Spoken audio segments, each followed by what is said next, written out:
Merci, bonjour à vous tous. Moi, je vais centrer mon topo essentiellement sur la coiffe des rotateurs, en essayant d'avoir une approche plus clinique. Bien sûr, la clinique est basée sur la biomécanique.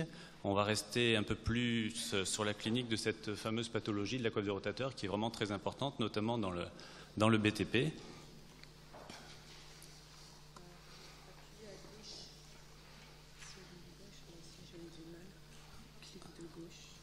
Ok, allez, c'est parti. Donc, ce qui est important, c'est qu'on soit sûr de parler de la même chose. Donc, un petit rappel anatomique tout simple. La coiffe des rotateurs, donc, c'est un ensemble de 4 tendons, 4 muscles et 4 tendons, que sont les tendons, donc un des plus importants, du moins des plus connus, le supraépineux. Biomécaniquement, c'est pas forcément le plus important, mais c'est le plus connu, qui s'insère sur le tubercule majeur, donc qui est sur le dessus de la tête humérale. En arrière, vous avez le tendon infraépineux et le tendon le petit rond, que sont 2 tendons donc postérieurs, qui s'insèrent sur la face postérieure de la tête humérale, qui eux sont rotateurs externes. En avant, qui s'oppose à ces muscles rotateurs externes, vous avez donc le rotateur interne, qui est le subscapulaire, donc un gros tendon qui s'insère sur le tubercule mineur. Entre le supraépineux et le subscapulaire, vous avez un espace qui est ici, délimité, entre ces 2 tendons, qui s'appelle l'intervalle des rotateurs, sous lequel passe le tendon du biceps, le long biceps, qui a donc un circuit, un passage intra-articulaire sous l'intervalle des rotateurs. Donc cet ensemble des tendons, des 4 tendons de la coiffe de rotateur, circule sous cette voûte acromio-claviculaire et sous ce fameux ligament acromio-coracoïdien qui va du bord antérieur de l'acromion jusque sur la coracoïde. Donc la base d'anatomie, si vous pouvez revenir en arrière. Voilà. La base d'anatomie étant faite, en pathologie, au quotidien, il faut distinguer 2 types de ruptures. Il y a la rupture traumatique, qui concerne essentiellement les sujets jeunes, mais également des sujets âgés. Donc ça, c'est une rupture qui survient sur des épaules saines, des patients qui n'étaient absolument pas pathologiques auparavant. Et à cela s'oppose la rupture dégénérative, qui va concerner beaucoup plus les travailleurs du BTP et qui intervient, qui se fait de façon beaucoup plus progressive. On aura l'occasion de discuter des 2 tableaux cliniques un petit peu plus loin, mais pour cela, je vais vous faire quelques petits rappels cliniques afin de pouvoir examiner vos épaules le mieux possible. Donc, le symptôme principal dans la pathologie de la coiffe des rotateurs, dans l'épaule de façon générale, mais la coiffe des rotateurs également, c'est vraiment la douleur. La douleur, c'est une douleur inflammatoire, donc qui est permanente et qui a comme caractéristique d'être à recrudescence nocturne. La douleur de l'épaule, c'est vraiment une douleur qui fait mal tout le temps, mais dont les gens souffrent essentiellement la nuit. Les patients vous diront, rester assis dans leur lit, ils ont beaucoup de mal à se coucher. Alors pourquoi cette douleur se majore beaucoup la nuit? En partie parce qu'elle est inflammatoire, donc elle s'exprime au repos, mais aussi parce qu'en position couchée, en décutus dorsal, vous avez une ascension de la tête humérale qui se fait et qui vient donc provoquer ce fameux conflit sous-acromial. Le conflit sous-acromial, en fait, c'est la compression, c'est le conflit ostéotendineux entre la voûte acromiale et la coiffe des rotateurs, avec le pincement du plan de glissement qui est situé entre les deux, qui est la bourse sous-acromiale.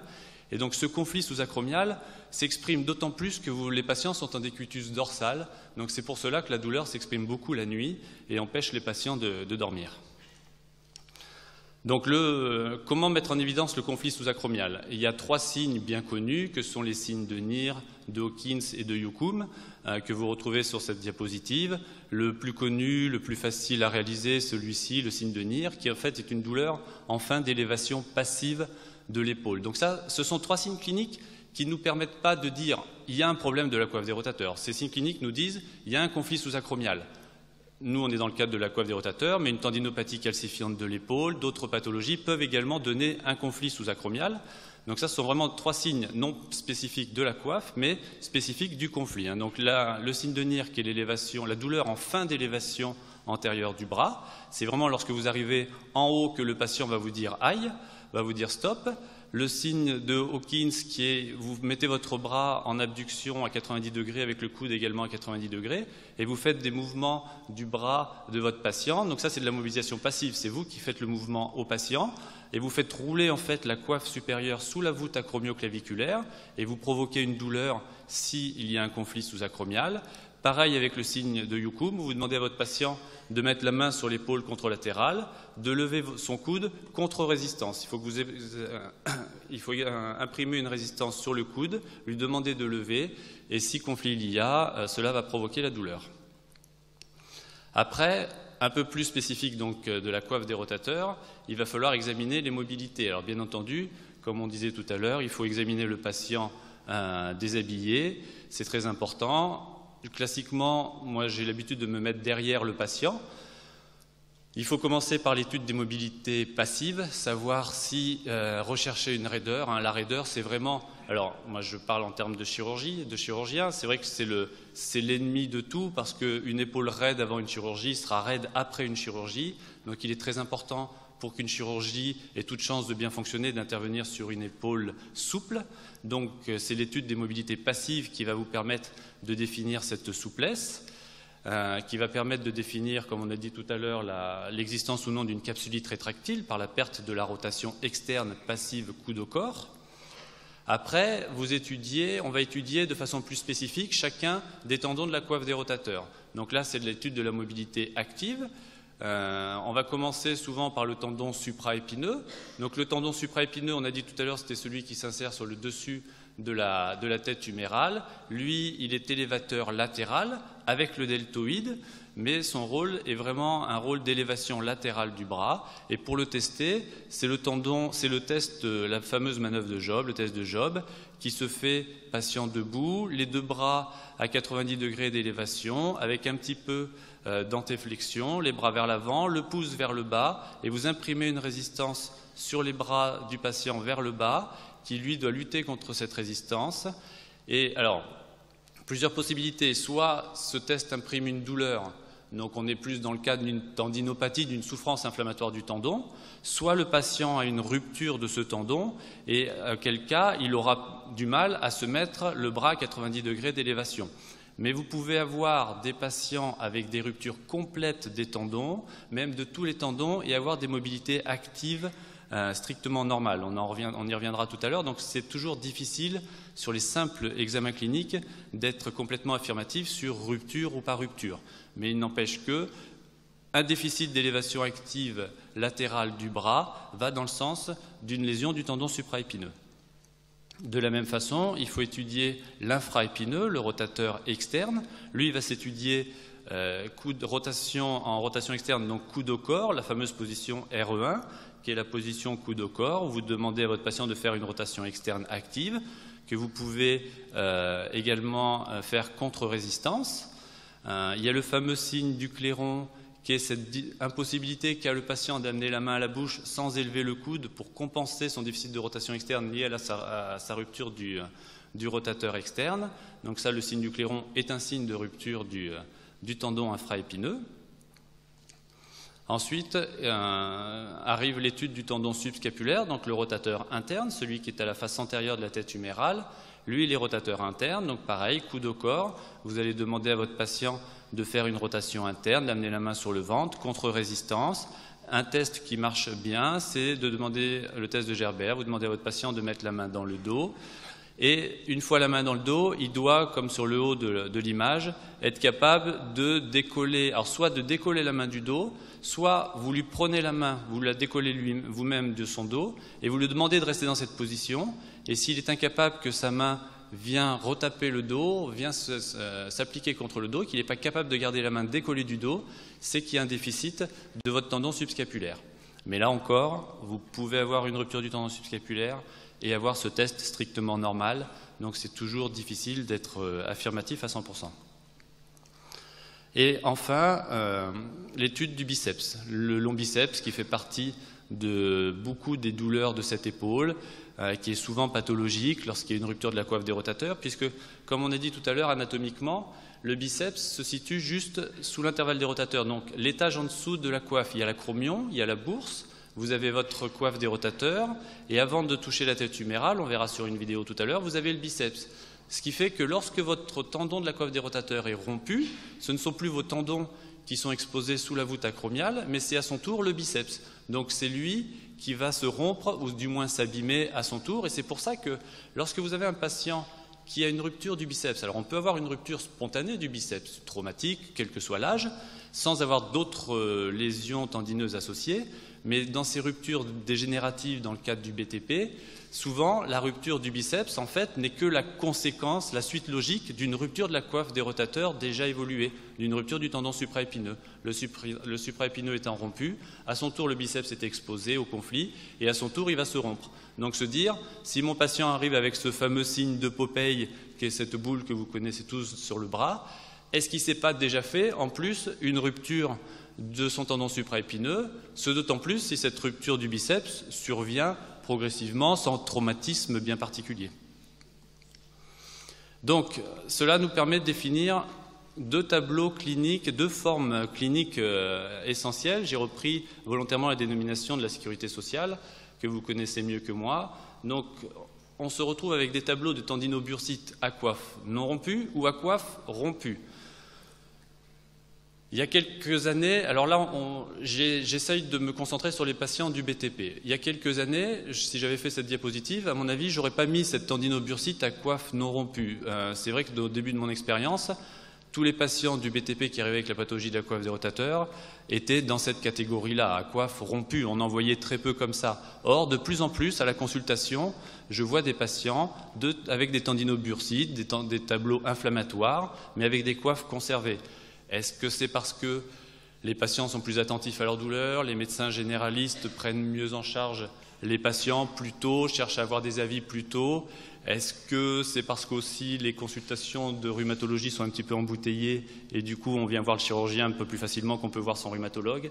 Je ne sais pas, il n'empêche que je vois de plus en plus de patients avec des tendinobursites travaillant dans le BTP, là, on est bien dans le BTP, et des coiffes non rompues. Donc là c'est vraiment le patient qui a une douleur inflammatoire, tout à fait typique, avec une douleur souvent à l'effort. C'est vrai que pendant les phases hors travail, les phases de vacances, de repos, la douleur est moindre, la douleur s'exprime surtout à l'effort. Vous avez à l'examen clinique donc le fameux conflit dont on a parlé. Souvent les mobilités sont bien conservées, les patients gardent des épaules souples et avec des mobilités actives également conservées. Il s'y associe souvent une arthrite acromioclaviculaire, une arthropathie acromioclaviculaire, des douleurs de l'articulation acromioclaviculaire, en plus du conflit sous-acromial. Radiologiquement, ce sont des patients avec des radios normales la plupart du temps, et à l'IRM, vous avez ces signes de tendinopathie inflammatoire, du complexe supraépineux. Vous avez souvent une bursite associée, donc des signes inflammatoires, une arthrite acromioclaviculaire, mais pas de rupture des tendons. D'accord ? Donc ça, c'est vraiment la tendinobursite à coiffe non rompue, à laquelle s'oppose celle à coiffe rompue. Et là, dans cette catégorie-là, on peut retrouver deux types de patients. Les patients avec, alors le cas typique du BTP, c'est celui-ci, c'est la rupture dégénérative ancienne. C'est le patient, souvent la cinquantaine passée, 55 ans, qui souffre depuis longtemps de son épaule, qui a un passé douloureux ancien, une douleur chronique, plus ou moins supportée. On finit toujours par s'adapter un peu à sa douleur, jusqu'au jour où elle devient un petit peu trop importante. Et ce patient, à votre consultation, vous pouvez le voir d'ailleurs en visite dans vos visites régulières, il va se plaindre de douleur certes, mais souvent il va se plaindre de perte de force. C'est le patient qui a une perte de force à l'élévation du bras. Ça, c'est vraiment le symptôme principal, en plus de la douleur, c'est la perte de force. Et cliniquement, lui, il aura une bonne conservation de ses amplitudes, même actives. Même si j'ai vu nombre de patients avec des ruptures massives de la coiffe des rotateurs, c'est-à-dire les trois tendons subscapulaires, infraépineux, supraépineux, rompus, rétractés, complètement HS, une coiffe complètement HS, et des patients avec des mobilités actives strictement normales. Donc cliniquement, c'est très trompeur. C'est vraiment un tableau dégénératif qui s'est fait progressivement, d'où cette adaptation de l'épaule. Est-ce que la scapula joue pas justement son rôle dans cette adaptation ? Voilà. À ça s'oppose le tableau de la rupture récente, aiguë, souvent des patients plus jeunes, souvent des patients plus jeunes avec une notion traumatique, et là on va avoir un tableau de douleur beaucoup plus affirmé. Là le patient, c'est vraiment la douleur qui va vous l'amener à la consultation. La perte de force peut-être, mais il a tellement mal que de toute façon il ne peut même pas forcer, il ne peut même pas savoir, il ne peut plus utiliser son épaule, ce d'autant plus que lui il se retrouve impotent. Il a un déficit d'élévation du bras, de rotation, quel que soit le tendon concerné, mais il y a une impotence active qui est nette, à laquelle s'associe une douleur. Et donc là, on est plutôt dans un tableau aigu, ce d'autant plus s'il y a une notion traumatique. Et ça, c'est des tableaux qu'on voit assez souvent, mais chez des jeunes hommes de 30, 35 ans. Le dernier que j'ai vu était plaquiste, et c'était typiquement un tableau comme celui-ci. Donc là, une fois que vous avez fait votre diagnostic clinique, il faut vous faire aider de la radiologie. Et pourquoi la radiologie est si importante? Certes, elle nous aide à faire le diagnostic rupture par rupture, mais surtout, vous allez voir, c'est le bilan radiologique qui va nous permettre de définir les critères de réparabilité de la coiffe, et donc déjà de savoir, avant même que le patient ait été opéré ou pris en charge médicalement ou chirurgicalement, de savoir si on a des chances de pouvoir le remettre au travail un jour. Donc ce bilan radiologique, il est vraiment primordial. Et il y a trois signes cliniques trois signes radiologiques qui sont très importants. Le premier, c'est sur la radio standard, c'est l'espace sous-acromial. Sur une radio standard, une radiographie standard faite debout, le bras le long du corps, vous devez avoir un espace sous-acromial entre l'acromion et la tête humérale d'au moins 7 mm. Un espace inférieur, c'est un pincement de l'espace sous-acromial, et un pincement de l'espace sous-acromial est un critère d'irréparabilité de la coiffe des rotateurs. L'autre signe radiologique très important, c'est le niveau de rétraction du tendon. Lorsque vous avez une coiffe, là sur la première photo, le tendon rompu est ici, l'extrémité du moins du tendon rompu est ici. Donc là, on va la définir en type 1. Le site d'insertion normalement est là, donc c'est une rupture de petite taille avec un tendon non rétracté. Là, vous avez une rétraction un petit peu plus importante qu'on va qualifier au sommet de la tête humérale. On est sur un type 2. Et sur cette diapo, le bout du tendon rompu est là. Là, on est à hauteur de l'interligne gléno-humérale, on est dans un type 3, et les ruptures de type 3 ne sont techniquement pas réparables. Donc ça, déjà, radiologiquement, ça vous donne une bonne idée de ce que pourra faire ou pas faire le chirurgien, mais surtout, quel sera l'avenir de ce patient qui a une rupture comme celle-ci. Ensuite, enfin, le dernier critère de réparabilité également primordial en termes de pronostic, c'est ce qu'on appelle la dégénérescence graisseuse. À partir du moment où votre tendon est rompu, votre muscle au bout du tendon ne travaille plus ou travaille moins, et donc il a malheureusement une fâcheuse tendance à dégénérer, à devenir graisseux. Or, même si vous le réparez, les fibres, la graisse ne redeviendra pas muscle. Donc la dégénérescence graisseuse, une fois qu'elle est acquise, elle est définitive. Et alors il y a une classification, Gouttalier-Bernageau, on définit une classification mais toute simple, qui normalement se fait sur le scanner, là ce sont des IRM, mais normalement elle est décrite sur le scanner, qui permet de voir l'imprégnation graisseuse des muscles supraépineux, infraépineux, subscapulaires. Et si la dégénérescence graisseuse est un petit peu trop importante, il y a 4 stades, à partir du stade 2 ou plus, c'est également un critère d'irréparabilité de la coiffe des rotateurs. Et c'est surtout un critère pronostic important. Et à cela, à cette dégénérescence graisseuse qu'on peut associer, important, c'est le volume musculaire. Parce que vous pouvez avoir une amyotrophie sans dégénérescence graisseuse. Et l'amyotrophie, l'amyotrophie n'empêche pas autant la réparation que la dégénérescence graisseuse, mais va être source de manque de récupération de la force en post-opératoire. Une amyotrophie déjà marquée en préopératoire ne peut pas laisser espérer au patient de récupérer, même si on arrive à réparer son tendon, une force musculaire post-opératoire. Donc cette dégénérescence graisseuse et cette amyotrophie, qui sont deux choses un peu différentes qui évoluent pas forcément ensemble, sont vraiment très importantes. Alors, je ne vais pas vous faire un topo sur comment réparer une coiffe parce que j'ai pas le temps, et puis ça vous intéresse peut-être pas. Je vous ai juste mis une vidéo sur ce que ressemble une épaule lorsqu'on rentre en arthroscopie par le biais d'une caméra dans une articulation. Donc on rentre toujours par l'arrière dans l'articulation. Donc ça, c'est ce qu'on appelle le cul-de-sac gléno-huméral inférieur, c'est-à-dire que ça, c'est le ligament gléno-huméral inférieur avec la grosse boule blanche qui est la tête humérale, cartilagineuse, bien sûr. On voit au fond, ici, le biceps, là, qui se tend. Ça, c'est son tendon du biceps. Ça, c'est la face inférieure de la coiffe. Tout ça, c'est la face inférieure de la coiffe, qui est également là, qui est tout à fait normale, qui vient s'insérer au ras du cartilage, au ras de la tête humérale. Donc ça, c'est la face profonde, hein, c'est le dessous, on est dans l'articulation, ça c'est son tendon supraépineux. Hop, on va continuer.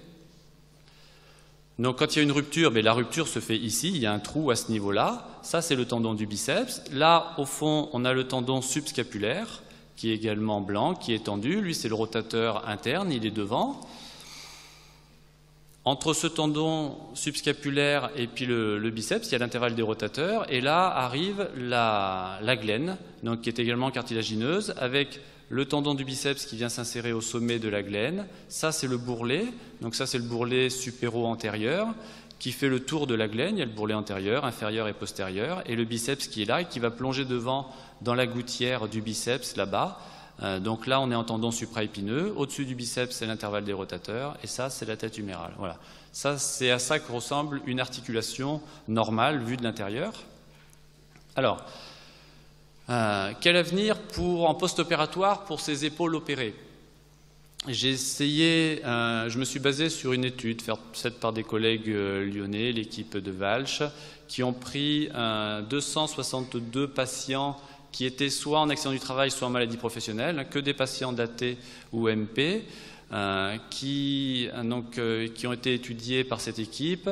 À noter que c'était essentiellement des tendons supraépineux isolés, que dans ces 262 patients, il y avait 68% de travailleurs manuels lourds. Alors, on entend par manuel lourd, quoi. Eux entendaient dans leur étude par manuel lourd des patients soulevant plus de 20 kg et faisant régulièrement des gestes répétitifs au-dessus du plan des épaules.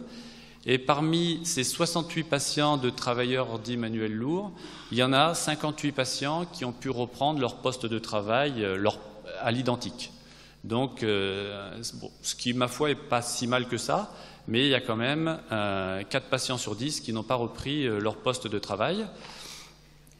Alors après, à l'étude de la littérature, là j'ai regardé un petit peu quels facteurs on pouvait trouver qui pourraient nous aider à savoir si le patient en post-opératoire a des chances de reprendre son activité professionnelle ou pas à l'identique. Alors les facteurs qui influencent négativement cette reprise du travail sont l'âge, et notamment il semble qu'il y aurait vraiment une barrière vers les 55 ans. Plus le sujet est jeune, plus le patient est jeune, et plus il a de chances de reprendre son activité professionnelle en post-opératoire. Plus il vieillit malheureusement, plus il se rapproche de la retraite, et plus ce sera difficile. Il y a aussi le statut de salarié qui ressort. Le statut de salarié est un facteur qui influence négativement la reprise. La notion de maladie professionnelle, dans la littérature, j'ai vu ça, il ressort ça. La notion de maladie professionnelle est plus péjorative que l'accident du travail, mais l'accident du travail entraînerait une durée d'arrêt de travail plus longue que la maladie professionnelle. Bon, mais en tout cas, la notion de maladie professionnelle ou d'accident du travail, ce qui est la plupart des patients du BTP, n'est pas un bon facteur pour influencer la reprise du travail. La durée d'arrêt de travail avant l'intervention jouerait aussi sur la possibilité de reprise. Plus votre patient était en inactivité ou en arrêt de travail longtemps avant la prise en charge chirurgicale de son épaule, moins il a de chances de reprendre son activité professionnelle après l'intervention, quel que soit le résultat de l'intervention. Après, bien entendu, le type lésionnel, plus les lésions initiales sont importantes, et ce qu'on disait tout à l'heure, plus la coiffe est graisseuse, plus la coiffe est rétractée, plus il y a une amyotrophie, plus le nombre de tendons rompus est important, moins on a de chances d'avoir un bon résultat chirurgical, et donc malheureusement plus de difficultés à reprendre l'activité professionnelle. Donc c'est pour ça que j'ai rajouté ce petit topo, qui est la réussite de l'intervention. Bien entendu, il faut que l'intervention réussisse dans la réparation de la coiffe de rotateur si on veut avoir une chance que le patient reprenne son travail. Mais cette réussite de l'intervention dépend donc des différents critères dont on a parlé.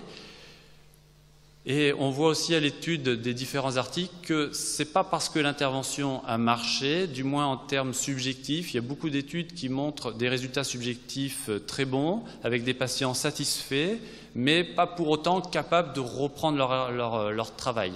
On est capable de les améliorer chirurgicalement, mais pas forcément de leur permettre de reprendre la même activité professionnelle. Alors, faut-il opérer ces fameux patients souffrant des ruptures de la coiffe rotateur dans le BTP? Alors, il y a des oui qui sont sans hésitation. Si c'est un patient jeune, la rupture traumatique du patient jeune, oui, il faut l'opérer. Là, il n'y a pas à hésiter. La rupture récente du patient dont on a parlé tout à l'heure, 30-35 ans, là, il n'y a pas à hésiter. Après, quel que soit le type de patient, s'il a une symptomatologie avec des critères de réparabilité dont on a parlé tout à l'heure, bon, oui, l'indication chirurgicale existe car on a toute chance de l'améliorer, même si on n'est pas sûr de pouvoir lui faire reprendre son activité professionnelle. Sur le plan purement clinique, on peut avoir une amélioration de la symptomatologie si les critères sont bons. Dans le cadre des ruptures dégénératives irréparables, lorsqu'on a notre patient de 55 ans qui se retrouve avec une rupture massive de la coiffe, les critères de réparabilité ne sont pas bons, la réparation de la coiffe est donc impossible. Est-ce que l'intervention a un rôle, a un avantage, a un intérêt? Oui, si vous avez un acromion agressif comme celui-ci, comme sur cette radio, si vous vous retrouvez avec ce qu'on appelle un bec acromial, un acromion qui est agressif et qui va donc majorer le conflit sous-acromial, là l'intervention a un intérêt à visée antalgique. Alors là, on n'est pas pour permettre cette rupture dégénérative irréparable de reprendre son activité professionnelle. L'objectif, là, c'est vraiment un but antalgique. Donc, dans cette rupture irréparable, si vous avez un acromion agressif comme ça, oui, il y a une indication. Si l'acromion est plat, il n'y a aucun intérêt d'opérer ce patient. Tout comme dans les fameuses tendinobursites à coiffe rompue que l'on a évoquées tout à l'heure, s'il n'y a pas d'indication opératoire, sauf si on se retrouve vraiment avec des signes de conflit osseux très importants, sinon la tendinobursite à coiffe non rompue, qui est vraiment une douleur liée à l'activité professionnelle elle-même, liée à l'effort, liée au geste répétitif, la chirurgie ne changera pas grand-chose dans cette symptomatologie. Donc au final, face aux patients, on se retrouve souvent avec des questions telles que celle-ci. Est-ce que si vous m'opérez, est-ce que si je suis opéré, je pourrais récupérer ma force musculaire? Alors pour apporter une réponse à vos patients, se baser sur ce qu'on a dit tout à l'heure, sur la dégénérescence graisseuse, sur la myotrophie. Si vous avez ça sur les examens préopératoires, la force musculaire ne reviendra pas, le patient ne récupérera pas sa force musculaire. Il faut vraiment un muscle préopératoire de bonne qualité si on veut espérer que le patient récupère une force musculaire en post-opératoire. Et bien sûr que l'intervention ait permis une bonne cicatrisation du tendon. Il faut que l'intervention fonctionne aussi. La durée de l'arrêt de travail. Dans mon expérience personnelle, les patients que je prends en charge qui travaillent dans le BTP, c'est toujours minimum 6 mois d'arrêt de travail. C'est acquis auprès des caisses. Malheureusement, ça va souvent plus loin, mais un minimum de 6 mois me paraît de toute façon impossible et difficile de faire autrement. Est-ce que je vais reprendre mon activité professionnelle? Alors là, ça c'est une question qui est vraiment difficile. On peut, pour essayer d'y répondre, se baser sur les fameux critères dont on a parlé tout à l'heure, radiologiques. Bien entendu, il faut que l'intervention fonctionne. Donc, on a le droit en post-opératoire, ou quand vous voyez des patients en post-opératoire, vous avez le droit de contrôler si la cicatrisation tendineuse est effective. Est-ce que l'intervention a permis d'obtenir la cicatrisation tendineuse? Que ce soit une échographie, bien que ce ne soit pas facile en post-opératoire parce que les remaniements de l'intervention rendent l'échographie difficile, mais on peut faire des arthroscanners, des arthro-IRM en post-opératoire. Si la coiffe opérée est réparée, le patient a beaucoup plus de chances de pouvoir reprendre son activité professionnelle. Et une question qui est fréquente, c'est à partir de quand je pourrais utiliser mon bras renforcé en post-opératoire. Il faut se donner un minimum de 4 mois avant de permettre au patient d'utiliser sans arrière-pensée son bras. 6 mois, c'est bien, mais c'est vrai que passé 4 mois, si le patient va bien, il a le droit d'en faire un petit peu plus après une intervention chirurgicale. Voilà ce petit topo sur la coiffe, je vous remercie.